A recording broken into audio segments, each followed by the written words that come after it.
দিব্য বাল্যলীলা, দিব্য ভগবানের গোবর্ধন ধারণ লীলা সুখদেব প্রভু বর্ণনা করলেন।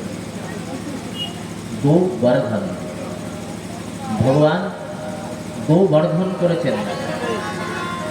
ইন্দ্রিয়, গো শব্দ ইন্দ্রিয় অর্থে, ইন্দ্রিয়ের বর্ধন করলেন ভগবান।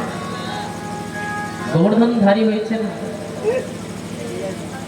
ভগবানের বয়স হয়েছে 7 বছর। 7 বছরের ভগবান 7 দিন ব্যাপী সপ্তক্রোশ গিরিরাজ গোবর্ধনকে নিজের এক হাতের কনুষ্ঠের উপরে ভগবান ধারণ করলেন। ভগবানের নাম হল গোবর্ধনধারী, গোবর্ধন ধারণ করেছে। বলিয়ে গোবর্ধনধারী ভগবান কি জয় হো। সুখদেব প্রভু বলছেন,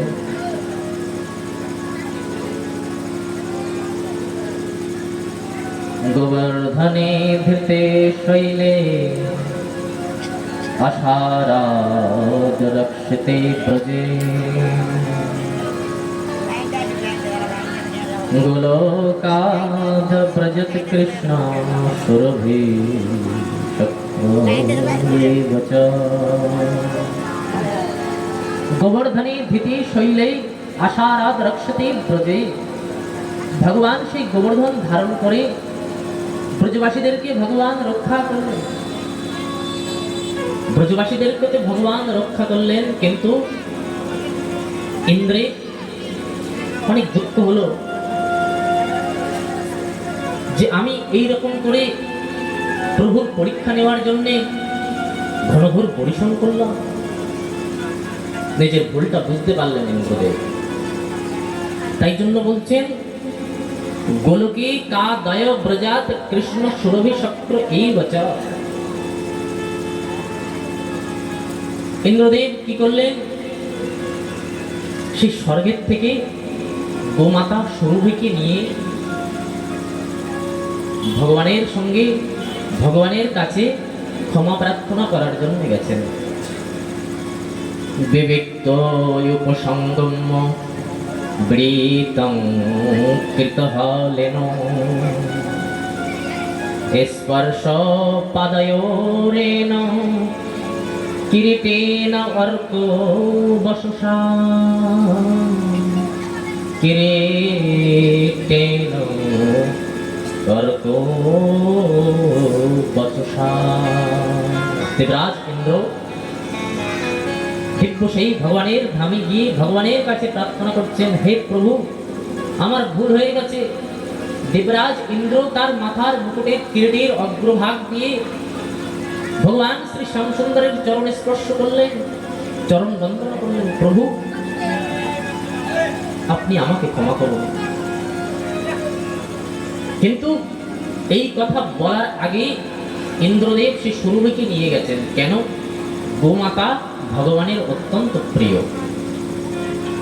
কোনো বিশেষ ব্যক্তিকে যদি প্রসন্ন করার দরকার হয়, তা তার জন্য কিছু উপহার সামগ্রী হাতে করে নিয়ে যেতে হয়। খালি হাতে কোথাও যেতে নেই, নিয়ম আছে শাস্ত্রের মধ্যে। কোথাও ভাগবত কথা হচ্ছে, কোথাও গুরুদেবের কাছে যাচ্ছেন, কোনো মন্ত্রীর কাছে, কোনো ডাক্তারের কাছে, কন্যার বাড়িতে, জামাইয়ের ঘরে যাচ্ছেন, তো খালি হাতে যেতে নেই, কিছু না কিছু নিয়ে যেতে হয়।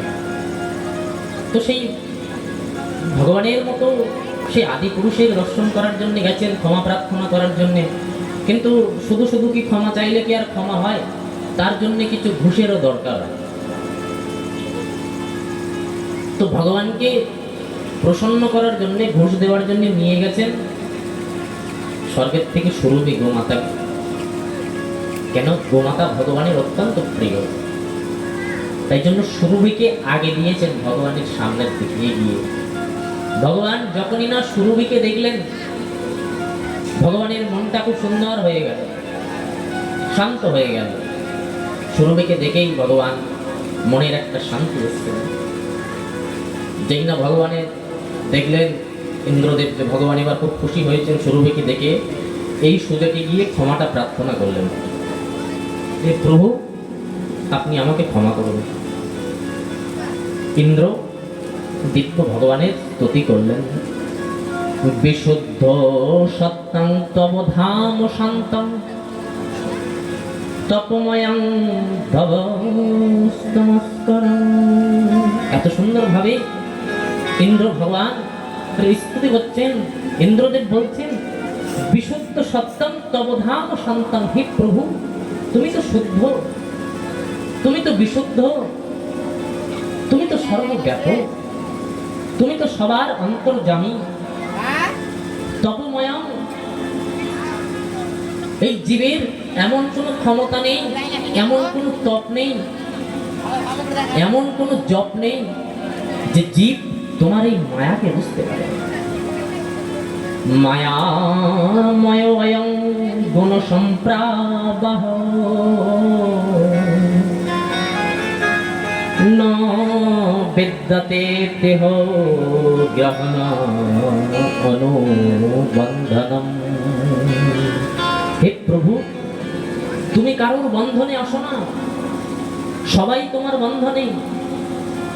এই জগৎকে তুমি এমন ভাবে তোমার সেই দড়ি দিয়ে বেঁধে রেখেছ, এই জগৎ সংসারে জীব সকলকে। কালেন বলিয়ান ভগবান হরিশ্বরা,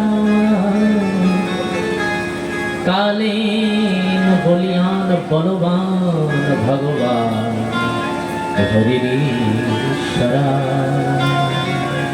হে প্রভু তুমি এমন ভাবে এই বিশ্ব চরাচরকে তোমার মায়ার জালের মধ্যে, মায়ার দড়িতে, মায়ার রজ্জুতে তুমি বেঁধে রেখেছ। যেমন করে কোনো পশুপাল সেই রজ্জু দিয়ে, দড়ি দিয়ে তাদের বর্ষকে বেঁধে রাখে, কোনো পশুপাল যেমন, তুমিও ঠিক তদ্রূপ এই বিশ্ব সংসারকে তোমার মায়ার দড়িতে, এই বিশ্ব চরাচরকে তুমি বেঁধে রেখেছো। প্রভু কি বুঝতে পারে তোমার মায়া? সৃষ্টিকর্তা ব্রহ্মাও পর্যন্ত তোমার মায়াকে ধরতে পারে না। জগতের কি কথা। ব্রহ্মাজি একদিন নারদকে ডেকে বলছেন, শোনো নারদ, তোমরা সবাই জানো যে আমি হলাম জগতের সৃষ্টিকর্তা ব্রহ্মা, কিন্তু শোনো আমারও প্রভু আছে। কিন্তু এই কথা তুমি সবাইকে বলবে না নারদ, কারণ সবাই আমাকে সৃষ্টিকর্তা বলে মনে করে জগতের, আমাকে সেই রকম ভাবে থাকতে দাও, এই কথা বলার দরকার নেই কাউকে। কিন্তু আমি তোমাকে বললাম যে আমারও প্রভু আছেন, আপনারও প্রভু আছেন পিতামহ। আমি তো জানি, নারদজি বলছেন, আমি তো জানি যে আপনার থেকেই আমাদের সৃষ্টি হয়েছে, আপনার আগে আপনার পরে মাঝখানে আর কিছুই নেই আপনি ছাড়া, সর্বব্যাপক আপনি। বলছে না নারদ, আমারও প্রভু আছে যে আমাকে বানিয়েছে। বলছে জানো, যখন না অজামিলকে নিয়ে আসার জন্য যমদূতেরা গেছিল, বিষ্ণু দূতেরা যমদূতদেরকে তাড়িয়ে দিয়েছিল। যমদূত গিয়ে বলেছিলেন, হে প্রভু, আমরা যদি আমাদের কর্ম যদি না করতে পারি, তাহলে আপনি কেন রেখেছেন আমাদের? এই কর্ম যদি আমরা সুন্দরভাবে না করতে পারি, আমাদের কর্ম কি? যারা আসরি ভাব সম্পন্ন, ভগবানের নাম নেয় না, ভগবানের নাম যারা কর্মে শ্রবণ করে না, দুরাচারী, পাপাত্মা, বেবিচারী, দুষ্টা, তাদেরকে ধরে ধরে আনাই হলো আমাদের কাজ। আর যদি সেটাই না হলো, তাহলে আমাদের এই কাজের মধ্যে থেকে তো কোনো লাভ নেই। ধর্মরাজ বলছেন, কি হয়েছে? যমদূতগণ, আমরা গেছিলাম আমাদের কাজ করতে, কিন্তু বিষ্ণুদূতেরা আমাদেরকে তাড়িয়ে দিয়ে আমাদের কাজ করতে দেওয়া হলো না।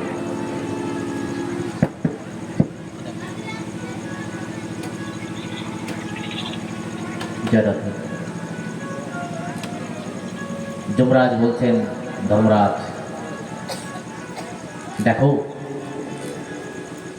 ভগবানের যে লীলা, ভগবানের যে মায়া, এই মায়া যে বৃত্তি, এটা সবাই জানে না। আমি জানি, আরো 10 জন জানে। সবাই নিয়ে মাত্র আমরা 11 জন ভগবানের এই মায়া সম্বন্ধে জানি। এই জগতে আর কেউ জানে না। ভগবানের এই মায়া অত্যন্ত বলবান। সবাই ব্রহ্মা বিষ্ণু মহেশ্বর পর্যন্ত ভগবানের মায়ায় মোহিত হয়ে যায়। ভূত ভাবন ভগবান ভোলেনাথ পর্যন্ত তার সেই মোহিনী রূপ দর্শন করে মোহিত হয়ে গেছিল। এমন তার মায়া। তো তোমার মায়া কি বলছেন এই কথা? ইন্দ্র বলছেন ভগবানকে যে তোমার এই প্রভু, তোমার মায়া কেউ বুঝতে সক্ষম না। আমি তো তোমাকে পরীক্ষা করার জন্য, যে তুমি গোবর্ধন ধারণ করেছো, আমি পরীক্ষা করে দেখবো যে ছোট একটা বালক গোবর্ধন ধারণ করলো। ইন্দ্র ভগবানকে অনেক বড় বড় গালাগালি দিয়েছেন। ব্রহ্মা কোনো গালাগালি দেয়নি। ব্রহ্মা তো পরীক্ষা নিয়েছেন শুধু গোবর্ষ হরণ করে, গোপ বালকদের হরণ করে নিয়ে চলে গেছেন, গালাগালি দেয়নি। কিন্তু ইন্দ্র গালাগালি দিয়েছে ভগবানকে। ভাগবতের মধ্যে বর্ণনা করেছেন কি কি ভাষায় গালাগালি দিলেন ভগবানকে। বাচাল, বেশি কথা বলে, এইটুকুনি একটা বাচ্চা ছেলে, সে নাকি ভগবান। ভগবানকে এরকম হয়, গরু চড়ায়, অন্যের এত ঝুটা খায়। ভগবানের কীর্ত এরকম হয় না। আরো অনেক কথা বললেন ভাগবতের মধ্যে। ব্যাখ্যাকারগণ ব্যাখ্যাগুলো উল্টে দিয়েছে যে ভগবানের এরকম ধরনের গালাগালি হবে না, তাই জন্য শব্দের অর্থকেই পাল্টে দিতে হবে। ভগবানকে বাচাল বলেছেন, আরো অনেক অনেক শব্দ বলেছেন। বাচাল বলেছেন, বেশি কথা যে বলে তাকে বলা হয় বাচাল।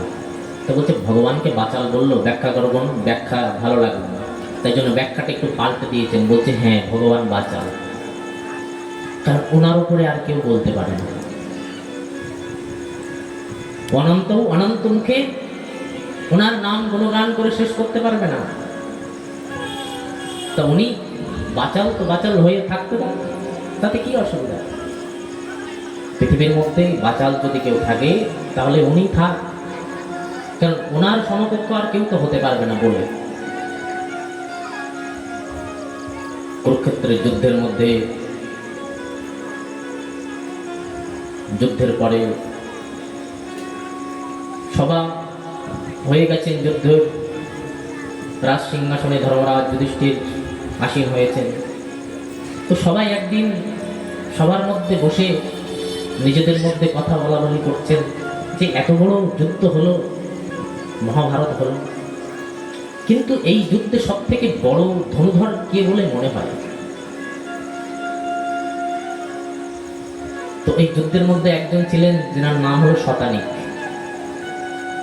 এনার কাছে শুনলেন সবার মধ্যে সবাই যে কে তোমার মনে হয়, তুমি তো যুদ্ধবিদ্যা খুব ভালো পারদর্শী, তা কে ভালো যুদ্ধ করেছে বলো তো কুরু পাণ্ডবদের মধ্যে? তো উনি এক কথায় বলেছিলেন, দেখো আমি আর অন্য কোনো ধনুধরদের নাম নেব না, তবে একজনই যুদ্ধ করেছেন, আর কেউ করেনি। বাকিরা বললো এত এত অক্ষণী সেনা, তার মধ্যে কেউ যুদ্ধ করেনি, একজন যুদ্ধ করেছে। একজনের যুদ্ধের মধ্যে যুদ্ধ জয় করা যায় নাকি? তা বললো হ্যাঁ। বললো কে সেই মহানুভব? শতানিক বলছেন, দেখো কুরুক্ষেত্রের যুদ্ধের মধ্যে একজন যুদ্ধ করেছেন, তিনি হলেন ভগবান শ্রীকৃষ্ণ। সে কি কথা? উনি তো অস্ত্রই ধরেননি। বলছে ওনার অস্ত্র ধরা লাগে না, ওনার চোখ দুটোই হলো অস্ত্র। ওনার মুখের যে দিব্য অপলক দৃষ্টিতে এই বিশ্ব চরাচরকে ভ্রুকুটি বেঁকানো মাত্রই সবার সংহার করে রেখেছেন। দৃষ্টি মাত্রই অর্জুনকে বললেন, আরে অর্জুন, তুমি মায়া করছো এদের জন্যে, অস্ত্র ধরো। গালাগালি দিলেন, নপুংসক, ক্লিপ, এরকম গালাগালি পর্যন্ত ভগবান দিলেন। তুমি মনে করছো তুমি মাত্র নিমিত্ত মাত্রেই ভব সম্প্রসারণ, তুমি নিমিত্ত মাত্র। আমি দৃষ্টি দিয়ে এই সমস্ত কুরু পাণ্ডবের সৈন্যদের আমি বধ করে রেখেছি। যুদ্ধে আহ্বান করেছিলেন পাঞ্চালের দেশকে, যুদ্ধ নিমন্ত্রণ পত্র দিয়েছিলেন। তো সমস্ত জায়গা থেকে অস্ত্র শস্ত্র নিয়ে সবাই যুদ্ধের জন্য এসেছিলেন, কিন্তু এইখান থেকে কোনো অস্ত্র শস্ত্র আসেনি। কুরুক্ষেত্রের যুদ্ধের মধ্যে কোনো অস্ত্র আসেনি। কারা এসেছিলেন কুরু পাণ্ডবদের সাহায্য করার জন্য? বলছেন এইখানে যুদ্ধের জন্য এসেছিলেন রান্নিরা। বলে রান্নি কি হবে? বলে এতগুলো যোদ্ধা যুদ্ধ করবে, তাদের তো প্রসাদের ব্যবস্থা করতে হবে। প্রেম সে বলুন রাধে। যুদ্ধে তো সবার জন্য রান্নার ব্যবস্থা করতে হবে, সব জায়গা থেকে তো বড় বড় যোদ্ধারা এসেছেন, কিন্তু যোদ্ধাদের ভোজন পানি কে করাবেন? ওষুধের ব্যবস্থা কারা করবে? তাদেরকেও তো দরকার। তো এখান থেকে অর্জুন সাহায্য পেয়েছিলেন রান্নি। প্রতিদিন যুদ্ধে সৈন্যদের সেনাদের জন্য রান্না করতেন এনারা, পাঞ্চালের থেকে এসেছিলেন। তো যুদ্ধে তো রোজ দিন অনেক সেনা সৈন্য মারা যায়, কিন্তু কি করে হিসাব করে রান্নি রান্না করেন যে আজকে কতগুলো সৈন্য মরবে? দিব্যভাবে মহাভারতের মধ্যে বর্ণনা করছেন, যিনি এসেছিলেন পাঞ্চাল থেকে, উনি কি করতেন? সকালবেলা গিয়ে খুব ভোরে ভগবানের ঘরের মধ্যে একটা বাটিতে এক বাটি ছোলা ভিজিয়ে রেখে আসতেন ভগবানের জন্য, বাটিতে কিছু চানা দিয়ে। তো ভগবান ওটাকে খেতেন। চানাটা বাটির মধ্যে থেকে নিয়ে ভগবান মুখের মধ্যে দিতেন, আর মনে মনে চিন্তা করতেন আজকে যুদ্ধে কার প্রাণ যাবে, যুদ্ধে কি হবে। আজকে দ্রোণাচার্যকে ফেলতে হবে, কৃপাচার্যকে ফেলতে হবে, ভীষ্মকে বধ করতে হবে, কিভাবে করা যায় চিন্তা করতেন, না মুখের মধ্যে ছোলাটা দিতেন। তো কত সেনা সৈন্য যুদ্ধের মধ্যে মারা যায়, কিন্তু যে খাবার বানান যুদ্ধের সময়, সে খাবার না তো বেশি হয় না তো কম পড়ে, কিভাবে হিসাব হয়? তো যুদ্ধের পরিসমাপ্তি হয়েছে। তো মিথিলা যেনারা এসেছিলেন যুদ্ধে রান্না করার জন্য, ওদেরকে ডাকলেন, বললেন তোমরা যে রান্না করতে যুদ্ধের সময়, কিন্তু কোনোদিন তো দেখলাম না যে প্রসাদ বেশি হয়েছে বা কারোর জন্য কম পড়েছে, কিন্তু এত এত সেনা সৈন্য তো মারা যেত, তো তোমরা কি করে হিসাব রাখতে? তখন বলছে, হিসাব দিচ্ছে, হে প্রভু তোমার কর্ম সনাতন, নিত্য তুমি, তোমার লীলা, তোমার কর্ম কোনো কিছু অপ্রাকৃত না, প্রাকৃত তুমি।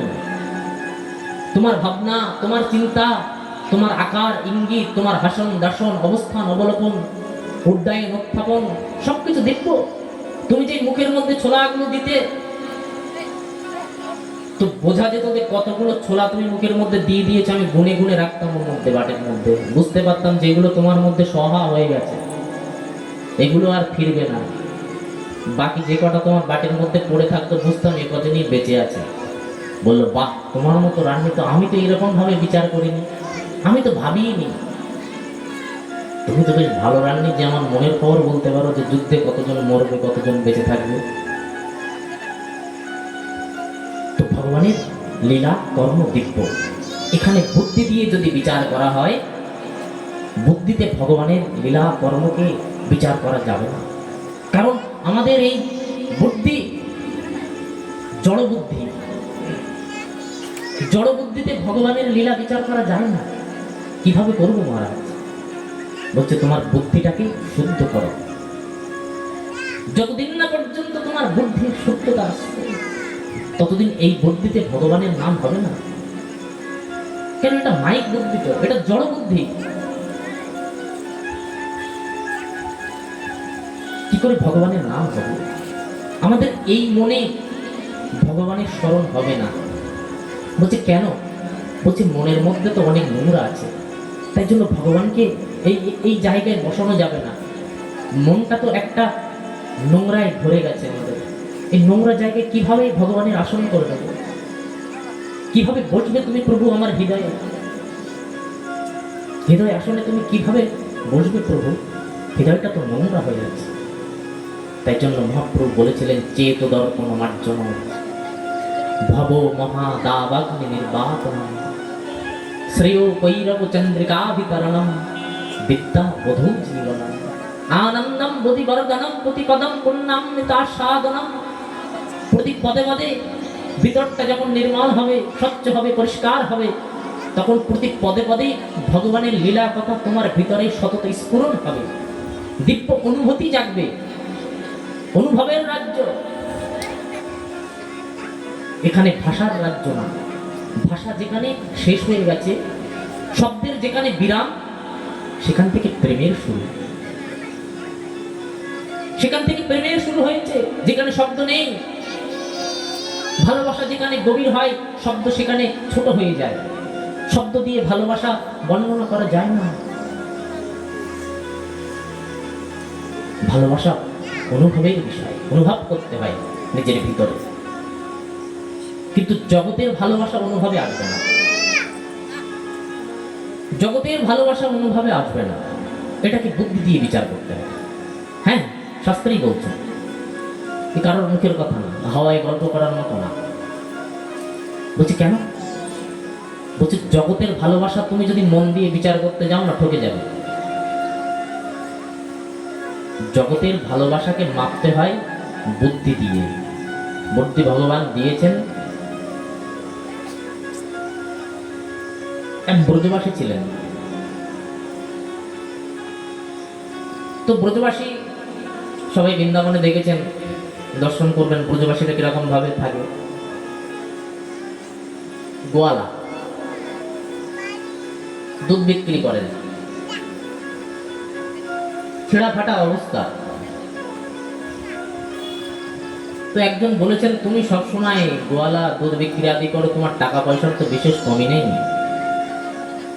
সবসময় ছেঁড়া ফাটা একটা পরে থাকো, তো ভালো একটা ধুতি কুর্তা কুর্তা বানালে তো হয়, পাঞ্জাবি বানালে তো হয়, বগলবন্দি, ব্রজবাসীরা বগলবন্দি করে, বানাও।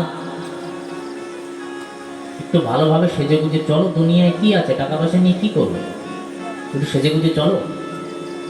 বলছে ভালো কথা, আপনি বলেছেন একটা বগলবন্দি বানাবো।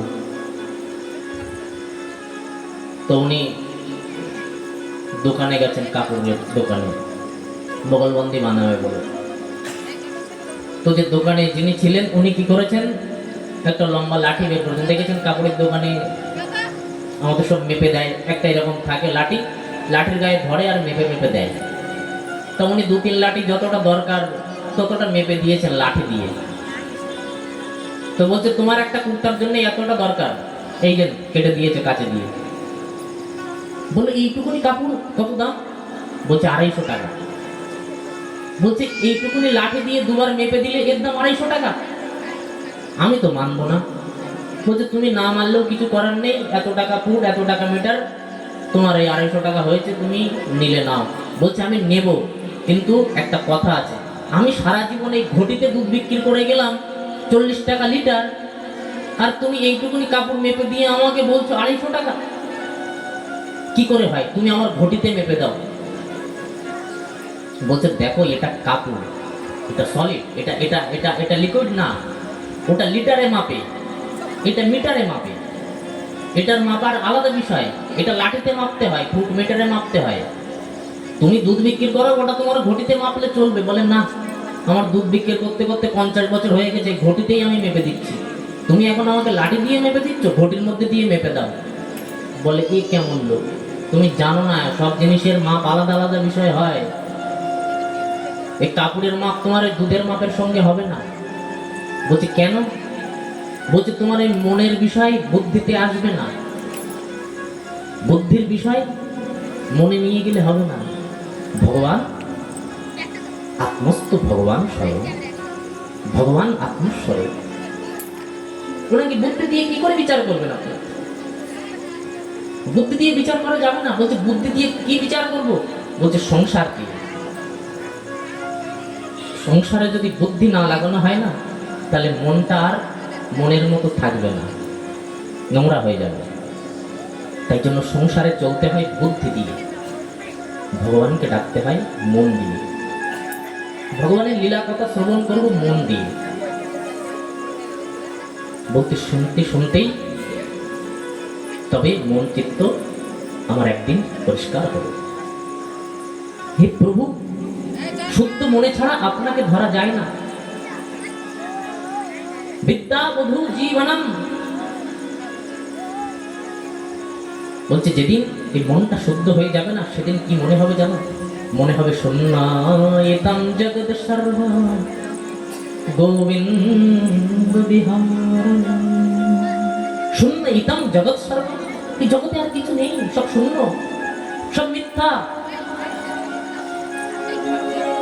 সবকিছু মিথ্যা, শূন্য, সব শূন্য। ইতাম জগৎ সর্ব দাস্যস্তেহম সাদিমাম তাম প্রপন্ন। আমি তোমার দাসত্ব স্বীকার করলাম প্রভু। নিজে কোন কৃপা করে এই বুদ্ধিটাকে, এই মনটাকে তুমি অঙ্গীকার করো, এটা তোমার সেবায় গ্রহণ করো।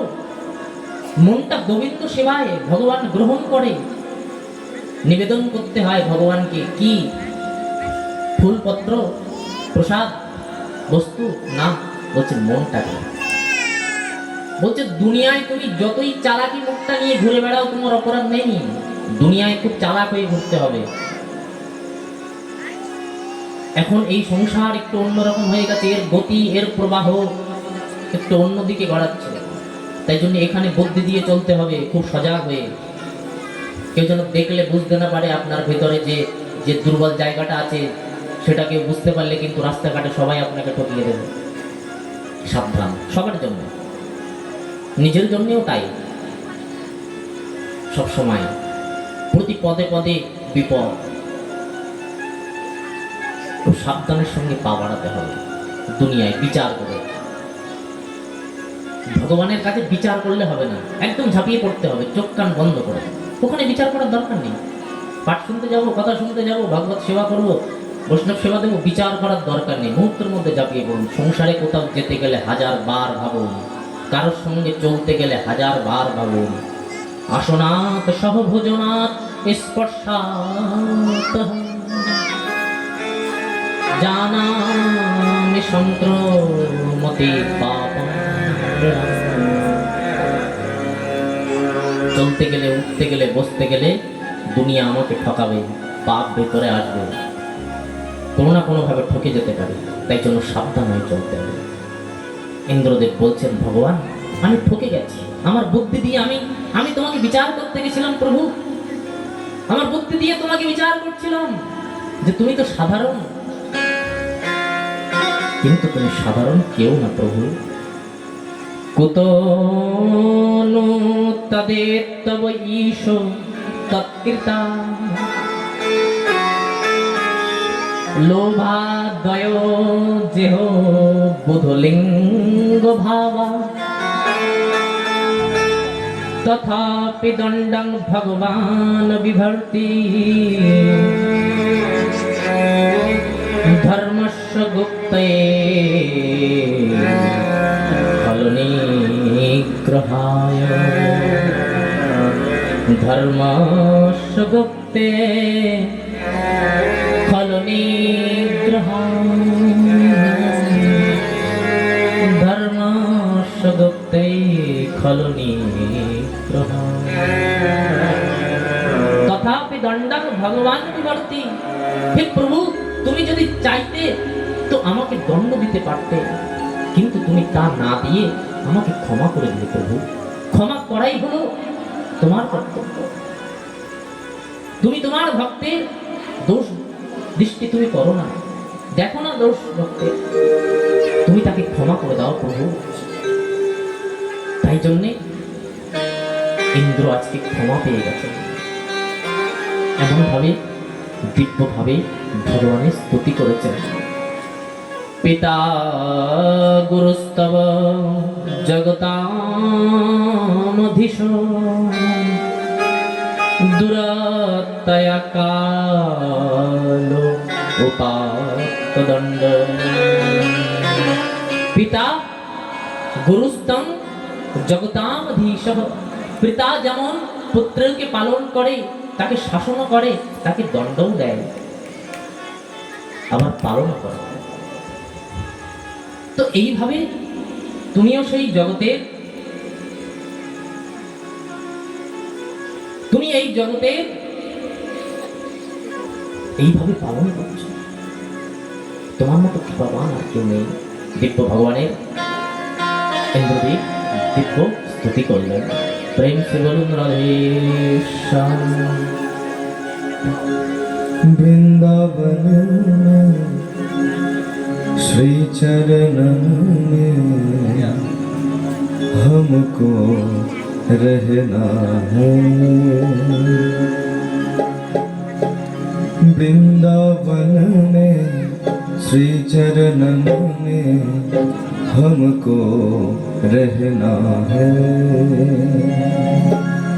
संतन के संग बैठ बैठ मोहे नाम सुमिरना है। संतन के संग बैठ बैठ मोहे नाम सुमिरना है। वृंदावन में श्री चरणन में हमको रहना है। वृंदावन में श्री चरणन में हमको रहना है।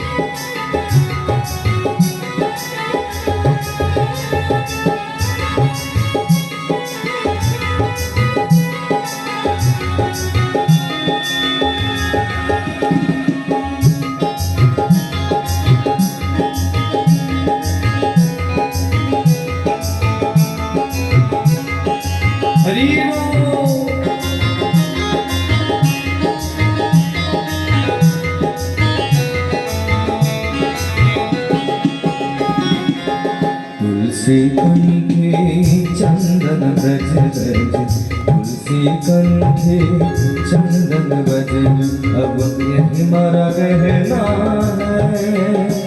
अब यही हमारा गहना है।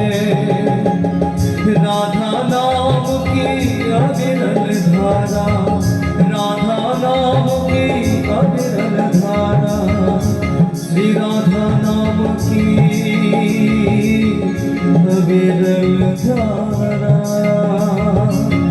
राधा नाम की अविरल धारा, राधा नाम की अविरल धारा, मोहे संग संग बहना है। वृंदावन में श्री चरणन में हमको रहना है।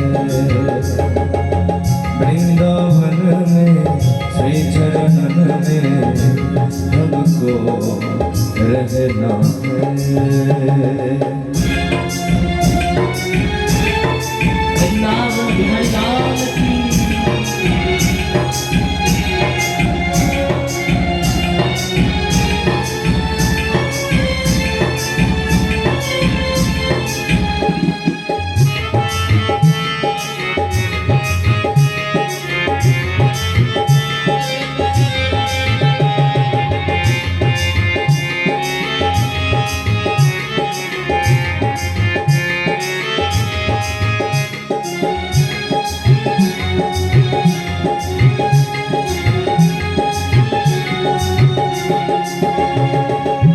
सुख सुख सहना कछु नहीं कहना, सुख दुख सहना कछु नहीं कहना, सुख दुख सहना कछु नहीं कहना, सुख दुख सहना कछु नहीं कहना, करमान का फल जान के सहना। एक भरोसा मोहे देना, एक भरोसा मोहे देना, तू मेरा संग संग है ना, वृंदावन में श्री चरणन में हमको रहना है, वृंदावन में श्री चरणन में हमको रहना है।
समय जब आए हमारा, अंत समय जब आए हमारा, यमुना का किनारा हो, यमुना का किनारा हो, रज में रज है मिल के जाओ, रज में रज है के मिल जाओ, रज में रज है के मिल जाओ, रज में रज है के मिल जाओ, ये मेरा अर्जी निभाना, वृंदावन में श्री चरणन में हमको रहना है, वृंदावन में श्री चरणन में हमको रहना है। संतन के संग बैठे बैठे मोहे नाम सुमिरना है, संतन के संग बैठे बैठे मोहे नाम सुमिरना है, वृंदावन में श्री चरणन में हमको रहना है, वृंदावन में श्री चरणन में हमको रहना है। बोली श्रीमती राधा रानी की, बोली वृंदावन धाम की। एकादशं निराहार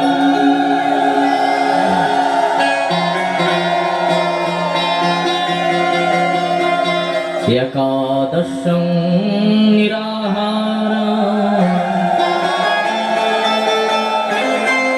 समभद्र जनार्दनम् स्नतो नन्दस्य कालिन्दादशमं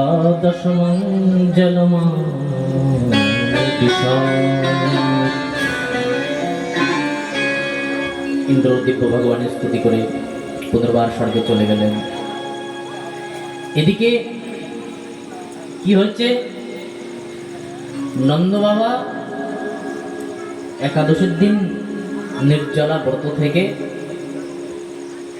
সকালবেলা দ্বাদশীতে যমুনা চান করতে গেছেন। একাদশং নিরাহার সমভ্যাজ্য জনার্দনম স্নাতুনন্দস্য কালিন্দ দ্বাদশং জলমাশুভ। দ্বাদশীতেই সকাল হয়েছে ভেবে নন্দ বাবা যমুনায় চান করতে গেছেন, কিন্তু নন্দ বাবা সে মধ্যরাত্রি চলে গেছেন। ভ্রম হয়েছে, মনে হয় সকাল হয়ে গেছে, কিন্তু মধ্যরাত্রিতে যখন যমুনায় প্রবেশ করেছেন, বরুণের অনুচরগণ কি করলেন? নন্দ বাবাকে ধরে নিয়ে চলে গেছে। তং গৃহত্তা নদয় বৃত্ত বরুণাসুরন্তিকম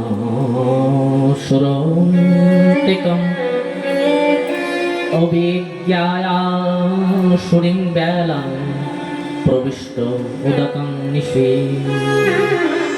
রাত্রি 12টার পর আসলে একটা বেলা চলে আসে। আরেকটা কথা খুব সুন্দর হলো,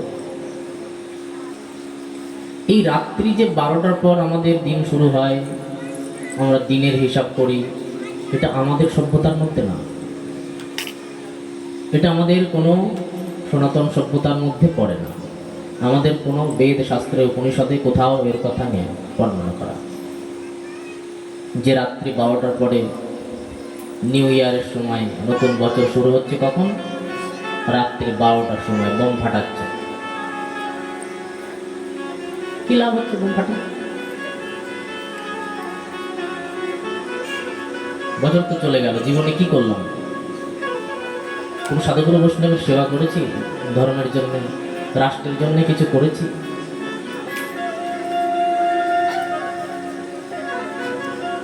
আফসোস করা উচিত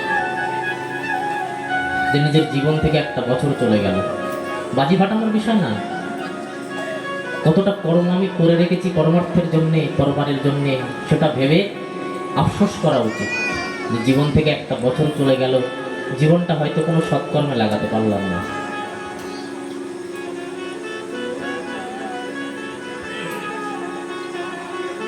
দিনের শুরু আমাদের রাত্রি 12টার পরে হয় না, এটা হলো আসরি বেলা।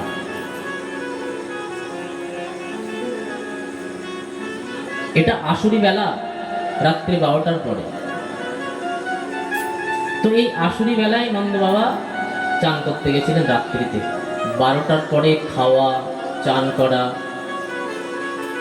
মাঠের মধ্যে কিছু খোঁড়াখুড়ি করা, এসবগুলো করতে নাই। পৃথিবীর উপরে এইসব কিছু করলে তার জন্য অনেক দোষ হয়, শাস্ত্রের মধ্যে বলেছেন।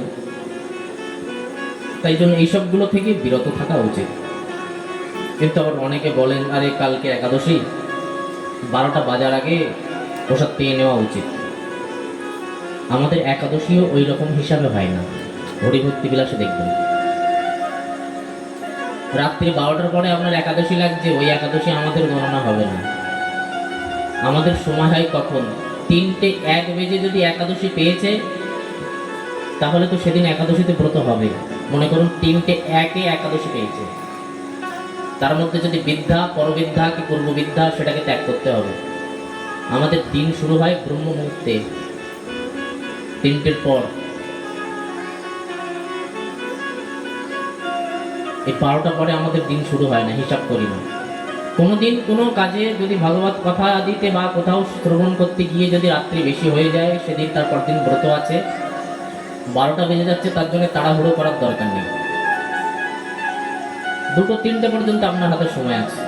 তার মানে আবার এই করবেন না ভোরবেলা উঠে খেয়ে নিলেন 3টের আগে, ওটা আমাদের চলে না।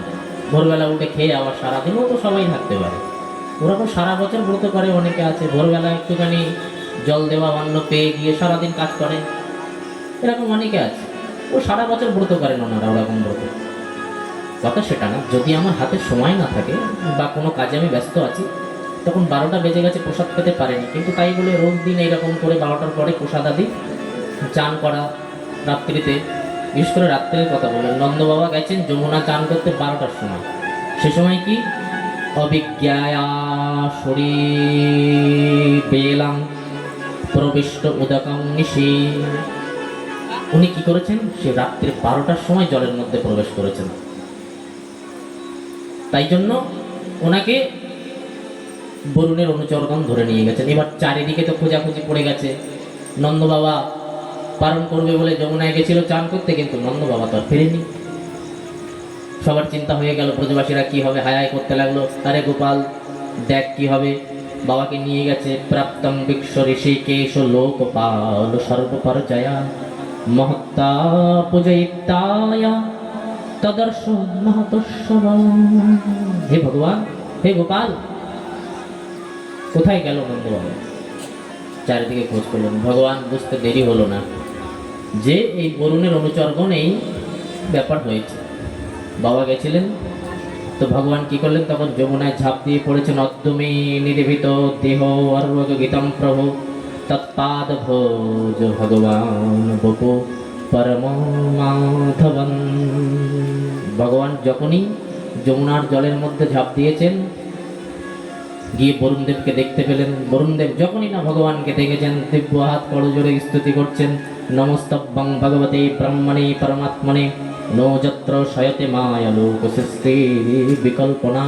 হে প্রভু, মায়া যাকে ব্যক্ত করতে পারে না, অখিল কোটি ব্রহ্মাণ্ড নায়ক তুমি, এইরকম সময় আমাকে কৃপা করার জন্য, আপনি দর্শন দেবার জন্য বললো, দেখো আমি তোমাকে দর্শন দেবার জন্য আমি আসিনি। বরুণদেব, তোমার বাবা কোথায়? নন্দ বাবাকে তো চিনতে পারেনি। বরুণের অনুচরগণ নিয়ে তো নন্দ বাবাকে বেঁধে রেখেছেন জলের নিচে।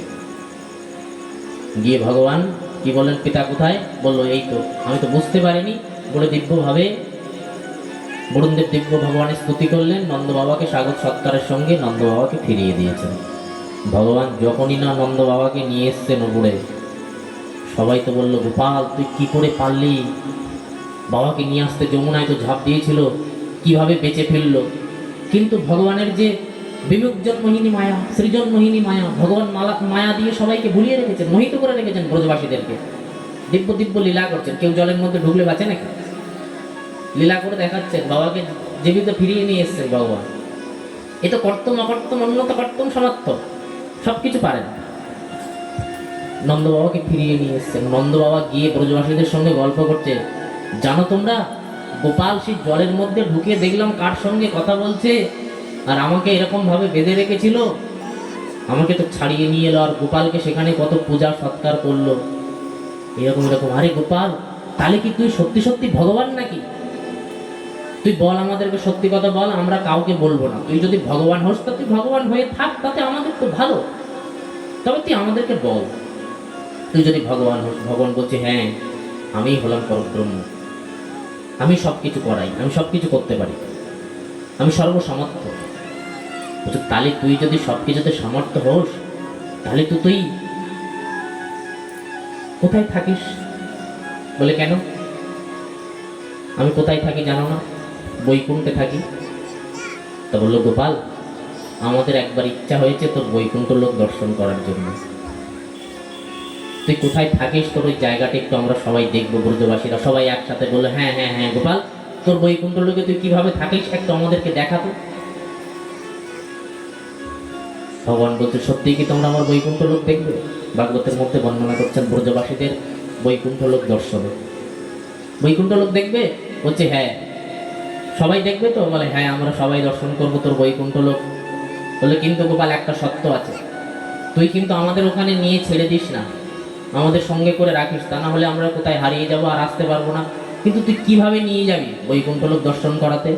গোপাল বলছে, নিয়ে যাওয়ার দায়িত্ব আমার, তোমরা শুধু আমার সঙ্গে থাকবে। তো কি করব? বলছে, দেখো, বৃন্দাবনে সবাই ব্রহ্মকুণ্ড আছে, বৃন্দাবনে যারা গেছেন ব্রহ্মকুণ্ডের দর্শন হয়তো সবাই করেছেন। কোথায়? যেখানে সোনার তাল গাছ, রঙ্গনাথের মন্দির, যেটা আমরা বলি রঙ্গনাথ ভগবানের মন্দির, রঙ্গজি মন্দির, যেটা সবাই সোনার তাল গাছ হিসেবে চেনে, ওটা দক্ষিণ ভারতের মন্দির, ভগবান রঙ্গনাথের। তো ওই রঙ্গনাথ মন্দিরের পাশে বের হয়ে ব্রহ্মকুণ্ড আছে। দেখবেন ব্রহ্মকুণ্ডের মধ্যে ব্রহ্মাজি খুব সুন্দরভাবে পর্দার উপরে বসে আছে। ভগবান সব ব্রজবাসীদের বললেন যে তোমরা সবাই গিয়ে এই ব্রহ্মকুণ্ডে ঝাঁপ দেবে। ব্রহ্মকুণ্ডে ঝাঁপ দিলে তোমরা বৈকুণ্ঠে পৌঁছে যাবে। বলে, গোপাল, আমাদেরকে তুই সঙ্গে রাখিস। ব্রজবাসীরা ভগবানের কথা মতো সবাই এই ব্রহ্মকুণ্ডে ঝাঁপ দিলেন। ব্রহ্মকুণ্ডে ঝাঁপ দিয়েছেন, ঝাঁপ দিয়ে দেখলেন উঠেছে কোথায়? বৈকুণ্ঠে। বৈকুণ্ঠে উঠে সবাই দেখছেন সে বৈকুণ্ঠের দৃশ্য তো অন্যরকম, সেখানের বাতাবরণ অন্যরকম। সেখানে কারোর 2 হাত নেই, কারোর 4 হাত, কারোর 8 হাত, কারোর 10 হাত, কারোর 4টে মাথা, কারোর 6টা মাথা, কারোর 10টা মাথা, এইরকম চারিদিকে।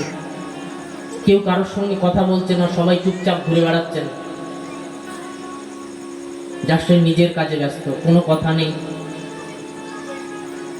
সবকিছু খুব সুন্দরভাবে চলছেন। কিন্তু ব্রজবাসীদের সঙ্গে কেউ কথাও বলল না, ডেকেও কেউ একটু রাধে রাধে রাম রাম কেউই করলো না। বললো ইয়ে আবার কোথায় এলাম, এখানে কেউ কারোর সঙ্গে কথা নেই, 4-5টা করে মাথা, এতগুলো করে হাত, যার সে নিজের মতো ঘুরে বেড়াচ্ছে।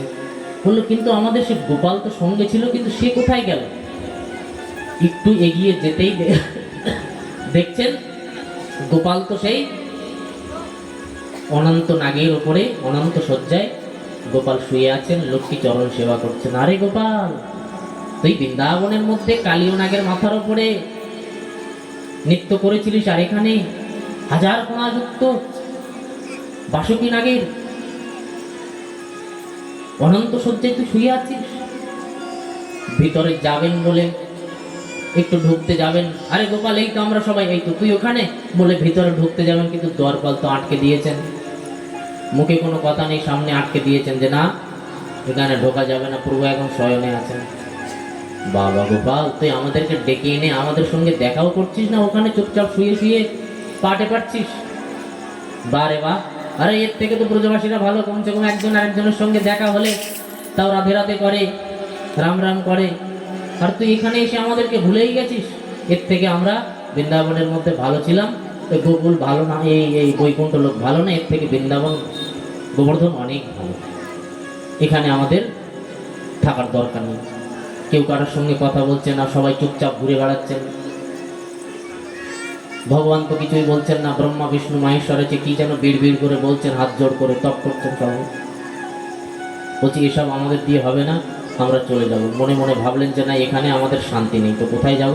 আমরা যেখানে ছিলাম গোকুলের মধ্যে, বৃন্দাবনের মধ্যে, আমরা সেইখানেই যাব। মনে না যে এই ভাব এসছে, দেখলেন পুনর্বার আবার ব্রহ্মকুণ্ডে সবাই উঠে গেছে, সঙ্গে ভগবানও আছে। তুই চলে এসছিস, বলে তোমাদেরকে নিয়েই তো এলাম আমি। বলো তোর ওই বৈকুণ্ঠ লোক থেকে আমাদের বৃন্দাবন অনেক ভালো, এখানে তো সবাই সবার সঙ্গে কথা বলে, কত সুন্দরভাবে চলছে, ওখানে কেউ কথা বলে না, তো তুই এখানেই থাক, ওখানে যাওয়ার দরকার নেই, ওখানে গেলে তোকে আমরা ভালোবাসতে পারবো না, দেখ তোর সঙ্গে দেখাও করতে দিইনি আমাদেরকে। এমনভাবে দিব্য ব্রজবাসীদের বৈকুণ্ঠ লোক দর্শনের কথা বললেন। ভগবানের এবার বয়স হয়েছেন 8 বছর। ভগবানের যখনই 8 বছর বয়স হয়েছেন, ভগবানের একদিন মনে হলো যে আমি তো সেই ভুজাঙ্গনাদের কথা দিয়েছিলাম যে শারদ পূর্ণিমার পূর্ণচন্দ্রে আমি তোমাদের মনোবাসনা পূর্ণ করব, কিন্তু আমার কথা রাখার সময় এসেছে। প্রেম সে বলুন রাধে শ্যাম, আমার কথা রাখার সময় এসেছে। ভগবানের তখন মনে হলো যে সেই প্রজাঙ্গনাদের আমি কথা দিয়েছিলাম যে তাদের মনোবাসনা পূর্ণ করব। কাপ্তায়নী ব্রত করেছিলেন ব্রজাঙ্গনারা। কাপ্তায়নী মহামায়া যোগমায়ানি ভীশ্বরী, হে কাপ্তায়নী মহামায়া, ভগবানকে আমরা প্রতিরূপে চাই। ব্রজাঙ্গনারা কামনা করেছিলেন, কাপ্তায়নীর পূজা করছেন সমস্ত ব্রজাঙ্গনা, ব্রজগোপীরা, রাধারানীও আছেন, কাপ্তায়নীর পুজো করছেন। আমাদের গ্রন্থে বললেন যারা কৃষ্ণ ভক্ত তারা কি কোনো দেবীর পুজো করতে পারে? এখানে টিকাকার বোন আমাদের গোস্বামীগণ বলছেন যে যারা কৃষ্ণ ভক্ত হয় তারা কি কোনো দেব দেবীর পূজা করতে পারে? অনেকে বলে আমরা কৃষ্ণ ভক্ত, আমরা কালী মন্দিরে কেন যাব, আমরা কৃষ্ণ ভক্ত শিব মন্দিরে কেন যাব, শিবের প্রসাদ কেন খাবো, দুর্গার প্রসাদ কেন খাবো। তো এখানে অনেক এই বিষয়ের উপরে বললেন।